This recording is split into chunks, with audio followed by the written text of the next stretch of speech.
సుల్తాన్ బజార్ ఖైరతాబాద్ లేకుంటే hitech city ఉండే ఇలా పాతపట్నంలో కూడా మెట్రో వస్తున్నది, రోడ్లు పెద్దగా చూసి సంతోషపడ్డా. మా ముఖ్యమంత్రి ఆలోచన చూడరా బాబు, నిజంగానే అతి తక్కువ సమయంలో ముఖ్యమంత్రి అయ్యిండు.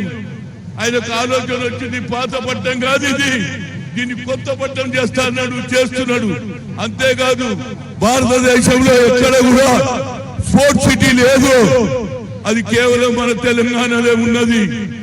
మనకి ఇవాళ ఏది వరల్డ్ కప్ లో, ఏది ఏషియన్ గేమ్స్ లో కానీ ఒలింపిక్ లో ఒక మిడిల్ రావాలంటే ఎంతో కష్టపడవలసి వస్తుందని స్పోర్ట్స్ సిటీ చేశాడు.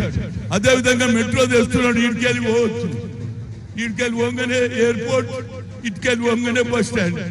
ఎంతసేపు అంటే 2 నిమిషాలలో పోతుంది, ఒక్కొక్క దగ్గర 2 నిమిషాలు అవుతుంది. అదేవిధంగా ఫ్రీ బస్సు, మా అక్కలు రోజు 3 రోజులకు బిడ్డ దగ్గర పోతున్నారు, మళ్ళీ 4 రోజులు ఏమేమి మొన్ననే పోయే ఫ్రీ బస్ అయితే రోజు పోతా అంటున్నారా లేదా? ఫ్రీ బస్ ఎక్కినా లేదా? నువ్వు ఎందుకు ఎక్కుతావు, నీకు మోటార్ ఉన్నది. ఫ్రీ బస్ ఎక్కేటోళ్ళ సంగతి చెప్తున్నా. ప్రతి పేదవాడు కూడా ఖుషి ఉన్నాడు. కానీ నాకు ఒక కోరిక ఉన్నది, ఈసారి 20 కోట్లు పెట్టిండు. వచ్చే సంవత్సరం మా గుళ్ళకు అమ్మవారి పండుగకు 10 పెంచమంటున్నా, అంటే 30 కోట్లు ఇవ్వమంటున్నా. అప్పుడు పోతరాజు కూడా కూర్చుంటారు.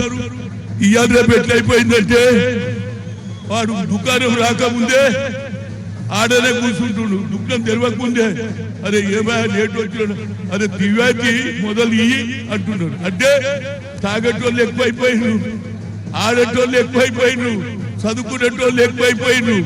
కనుక తప్పనిసరిగా వచ్చే సంవత్సరం 30 కోట్లు ఇవ్వని ముఖ్యమంత్రి గారికి అడ్వైజర్ గా నేను రిక్వెస్ట్ చేస్తా. వచ్చే సంవత్సరం అందరికీ, మన ప్రతి తల్లికి, ప్రతి వారికి న్యాయం జరగాలని కోరుతున్నా. ఫ్రీ బస్ ఇచ్చినాం, అదేవిధంగా మహిళలకు కోటీశ్వరం చేయాలనే ఆలోచన, వడ్డీ లేని రుణాలు ఇప్పిస్తున్నాం. ఇవన్నీ మేము చేస్తున్నామే. ఇక నేను ఎక్కువ మాట్లాడితే బీజేపీ బీఆర్ఎస్ ఏమా అనుమంతా ఇది పొలిటికల్ మాట, పొలిటికల్ ఉన్నది చెప్తున్నా, ఇట్లా తప్పేమున్నది చేస్తున్నా చెప్తున్నాం.